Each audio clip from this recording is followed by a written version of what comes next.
Good evening, everyone. Welcome to Hit the Bid here on November 16th. This is Ty Robbie here with your Week 46 Market Watch. Tonight we're going to run through our charts and see what happened across the markets over the last week and get ready for any big opportunities waiting for us as we move into Week 46. So let's jump right in here and get started. First up are the December live cattle. Last week we did have pretty good back and forth action. Early rally on Monday had this cattle market rallying off of that 200-day moving average.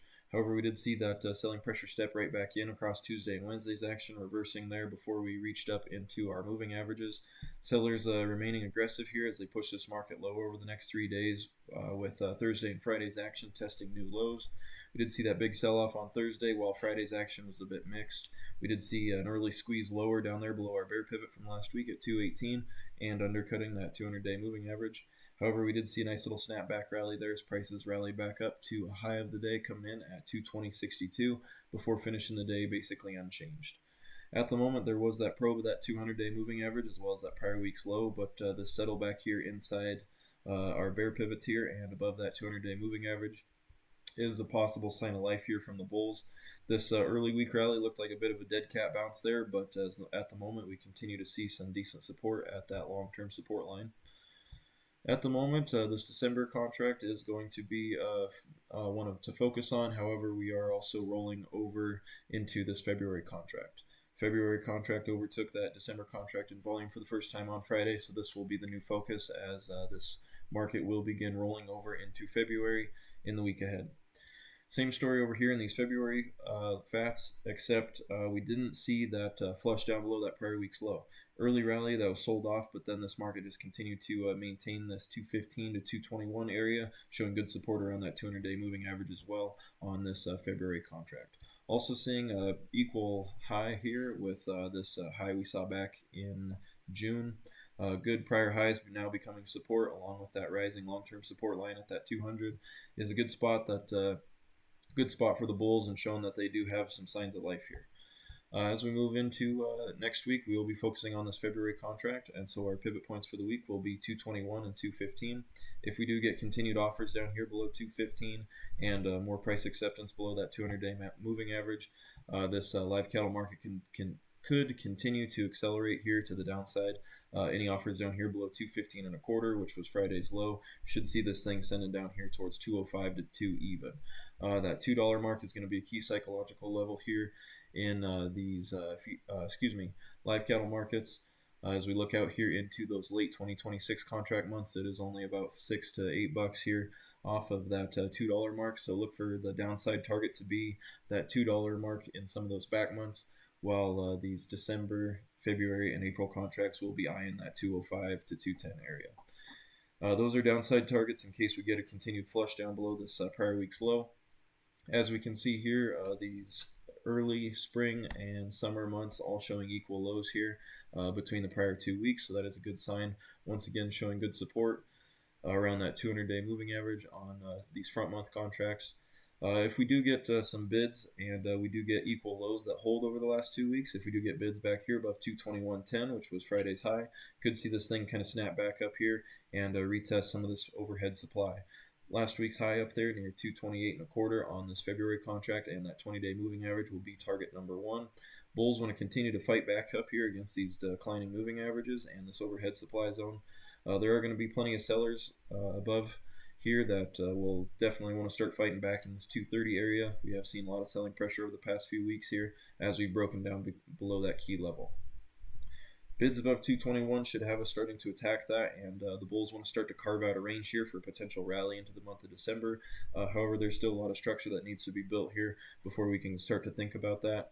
Bids above 221 should get a little bit of a relief rally here and retest that overhead supply. As the bulls will try and keep this market range bound here between these declining moving averages and that long-term support line at the 200. However, if we do get those early offers down here below 215, look for the selling pressure to really kick back in. We did have some news coming in as the markets closed on Friday. Trump was also going to be cutting tariffs across for certain beef products, and so that could potentially have a little bit of volatility pushed into this cattle market. So look for the early break here on Monday to lead the next leg in week 46. Jumping over here to those January feeders now. We did see similar action to those live cattle as we did see that limit up move here on Monday across this feeder market. January feeders rallying up here with a gap open on Tuesday before Tuesday and Wednesday's action continued to show resistance again at that prior week's value area highs. Rejection up there near the 330 level throughout the middle part of the week saw this thing start to flush with another leg lower across throughout the rest of the week and into Thursday and Friday's action. Once again, seeing a nice gap and go here on Friday with that market briefly pushing down there towards 310, retesting that prior week's low, but a good rally there off of it, pushing right back up there on that 320 mark. Finishing the day above that 200-day moving average and slightly positive from that prior day's close.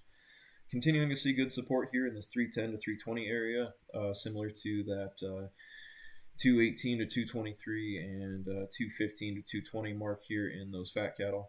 This January feeder showing a nice balance here around a $10 range at that long-term support line at that 200-day moving average. Good to see signs of life here from the bulls as we are seeing that both of these markets continue to show some decent support at that 200-day moving average. Once again, here our pivot points are going to be pretty similar to our prior weeks with that 310 mark now going to be the new downside pivot. If we do get early offers and any volatility down here below 310, look for that selling pressure to attack that $3 mark, which once again is a key psychological level here in this feeder market. Look for the downside targets to be that $3 mark here across these next few contract months as the feeders will begin to flush down there with early offers below 310. However, if we do get some of this momentum from late Friday's action to carry over above Friday's high at 321.32, look for another relief rally to try and take a run back up here and try and chew through some of this overhead supply and these declining moving averages. We still expect to see plenty of resistance up here in the 330 to 340 area as this market does have a lot of work to do before it can get back on track to a nice uptrend. However, if the bulls are able to fight back down here and defend that 200-day moving average, look for them to try and trade this market sideways for a little bit, create a little bit of structure here, and a potential reversal point here as we move into that December month. This market's going to take some time here to carve out a range and potentially a launch point from here, but at the moment we are seeing some good support and equal lows across some of these contract months, not so much in the feeders as much as those fats, but definitely seeing some good signs of support down there at that 200-day moving average. Once again, if the beef tariff news causes a little bit of volatility and we do see some more downside below 310, throw that out the window and we should see more lows coming in the cattle market as that 200-day moving average and these pivot points for the week here at 310 and 215 on these live and feeder markets will be important. Any downside here below our bear pivots should see this market continue flushing lower. However, if the bulls are able to fight back and defend that 200 and carve out some structure here, it could offer some good opportunities for a potential reversal as we go into year end. That's all we got for the cattle market tonight. Jumping over to these December corn futures. Last week we did have a nice rally throughout Monday through Thursday's action, with that market pushing off the lows on Monday right through those range highs with a strong finish there on Thursday. However, a big reversal here on Friday, taking out all of Thursday's gains on heavy volume, shows that this market isn't really ready for some upside. Now that we are back here around the 430 mark, expect this 426 to 437 range to trade. This market doesn't look to be in a hurry to go anywhere. We are slowly drifting higher over the last couple of months here, but any of these gains that we get are usually quickly reversed, and this market just is spending a lot of time being pretty choppy. General flow to the upside here, but in the meantime, expect this range-bound condition to continue until we can escape this either end of this range again. Over to the crude oil futures now. Last week we did see a nice little break off of that 50-day moving average with a flush coming in here on the 12th of the month. Nice break down there. However, this market did show some support and snap it right back up here towards the $60 mark. It's clear this $60 price point is a pretty comfortable one for this oil market as we continue to trade around it as we have for the last month or so here. We do have a general bearish flow to the downside here in this crude oil market, as this market has slowly declined. However, this market just remains choppy here. If we take a look here on our intraday charts, we can see a little bit more structure to it. However, it's just once again a very low volatility environment here for this crude market. So any downside is going to just continue to be a slow bleed here. If we look on our intraday charts, we can see how this market has followed this downtrend channel a little bit here from the highs back in the late part of October has just kind of slowly bled lower here, coming off of those highs up there near 63, all the way down here towards 58, which were our prior week's low. Look for this continued bleed lower to continue. It's just going to have a nice choppy feel to it, as this market isn't very volatile, doesn't have very wide ranges to trade around. But look for the slow bleed to continue to the downside as this market churns around this 60 to low 50s area. Next up, we have our equity futures, equity indexes showing mixed results last week. We did have a lot of strength over here in the Dow, as those Dow stocks made a nice strong push early last week into new all-time highs. However, Thursday and Friday's action showed a nice reversal there, as some of those tech stocks failed and started to give back some of their recent gains and start to fail below their moving averages. The Dow remains stronger, as some of the sectors in that index have kept this thing a little bit stronger than the tech area recently. However, with that sell-off we saw Thursday and Friday, we did see good recovery here with both the S&P and NASDAQ undercutting their 50-day moving averages before climbing back up and finishing the day basically unchanged. This was very similar results as our prior Friday's action, with that big flush down there below that 50-day average and snap back to the highs at the close of the day. As we can see, we did have a nice little rally off of that from last week before Thursday and Friday's action did flush. We did see this S&P and NASDAQ futures fail to make any new highs and actually put in a lower high, that is, on the NASDAQ and the S&P. That is concerning here, as we do see this market starting to get a little trippy around this 50-day moving average, so we do want to raise some caution here and be defensive if we do get some continued offers down here below that prior Friday's low at 66.55. If we continue to break down below last week's low on Friday and that prior week's low on that other Friday, we will see some downside from here, as this market has had a really nice run. We could see this thing start to pull back. Nothing major, but a little bit 6 to 8% pullback, even all the way down to 10%, would be a healthy correction for this market after this nearly 8-month run we've had off of those April lows. So a little bit of a dip here, more of that 6 to 8% type of correction would be a very healthy pullback to see some more deep value pullbacks and offer some good value opportunities on some of the underlying names.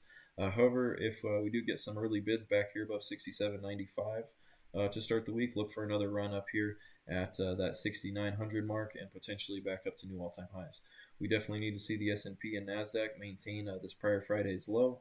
That marks it up to about 24.6 on the NASDAQ. So as long as this market is able to hold that 50-day moving average and start to trade back above Friday's low, look for the bulls to try and make another run and take another leg higher.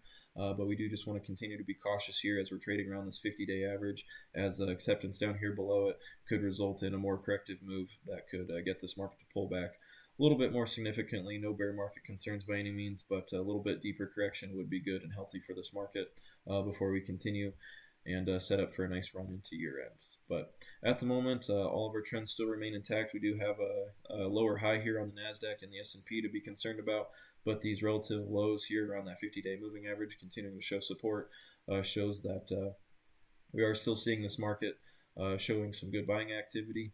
Just need to see that those bids roll early this week before we can get any more upside from here and try and get these indexes to attack and make new highs.